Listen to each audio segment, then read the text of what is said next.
बच्चों, पिछले पद में आपने पढ़ा था कि गोपियां उद्धव पर व्यंग्य करती हैं और ज्ञान मार्ग की अपेक्षा, योग मार्ग की अपेक्षा प्रेम मार्ग को अधिक सहज बताती हैं।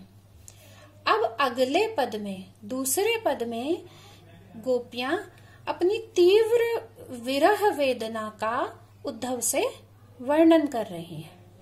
वे कहती हैं, मन की मन ही माझ रही, कहिए जाई कौन पे उधो, नाही परत कही, अवधि आधार आस आवन की, तन मन बिथा सही।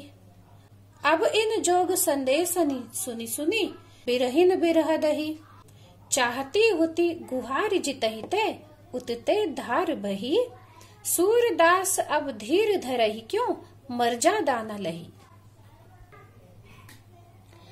गोपियां कहती हैं, मन की मन ही मांझ रही, कहिए जाई कौन पे उधो, नाही परत कही। मन की मन ही मांझ रही मतलब हमारे मन की बात तो मन में ही रह गई।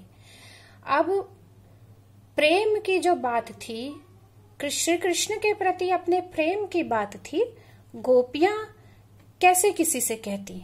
सबसे तो ये बात कही भी नहीं जा सकती।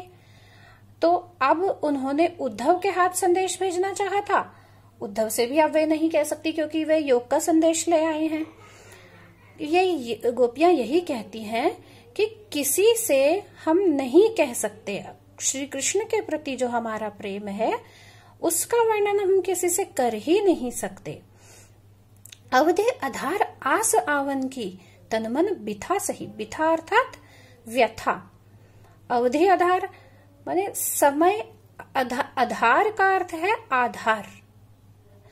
तो गोपियों ने कृष्ण जी की प्रतीक्षा में थी, वे प्रतीक्षारत थी और वे सोच रही थी कि उनके जीने का जो, उनके जीवन का आधार जो है वह श्री कृष्ण के आने की समयावधि, कि अब आ जाएंगे या तब आ जाएंगे, जो भी निश्चित समय की अवधि थी वही उनके जीने का आधार था। तो वे कहती हैं कि हमारे मन में एक आशा थी कि इतने समय में, किसी निश्चित समय अवधि के बाद श्री कृष्ण आ जाएंगे।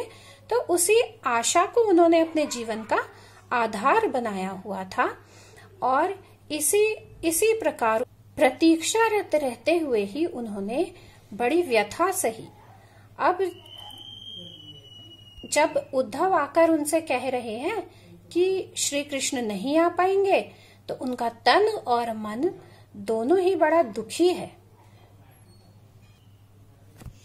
आगे गोपियां उद्धव से कहती हैं कि अब इन जोग संदेश सुनी सुनी, बिरहनी बिरह दही। दही का अर्थ है जल रही है।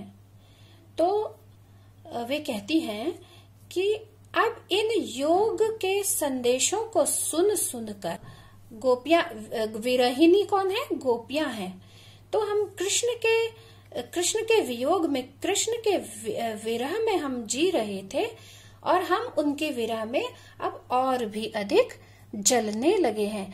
भावार्थ यही है कि अब कृष्ण का वियोग हमसे नहीं सहा जाता और यह योग का संदेश हमारे लिए व्यर्थ है। चाहती हुती गुहार जितहि ते, उतते धार बही। गोपियां उद्धव से कहती हैं, हुती का अर्थ है थी, गुहारी पुकार रही थी। तो वे कहती हैं कि हमें तो आशा थी कि हम उद्धव से गुहार लगाएंगे, उद्धव के सामने कृष्ण जी को पुकारेंगे।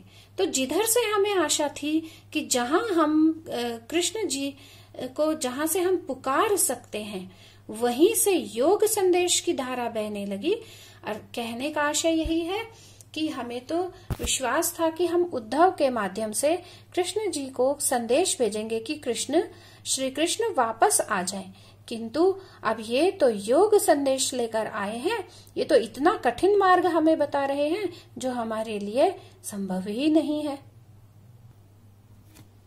सूरदास अब धीर धरही, क्यों?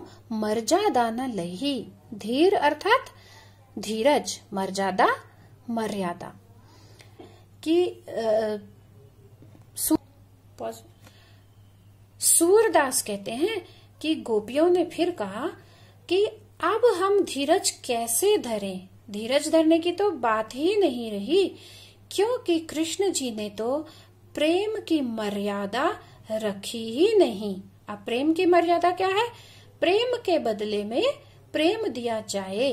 तो हमने तो उनको इतना अधिक प्रेम किया, हमने तो तन मन से उन्हें प्रेम किया, किंतु उनके मन में तो हमारे प्रति प्रेम है ही नहीं। तभी तो वे योग संदेश उद्धव के माध्यम से हमें भेज रहे हैं।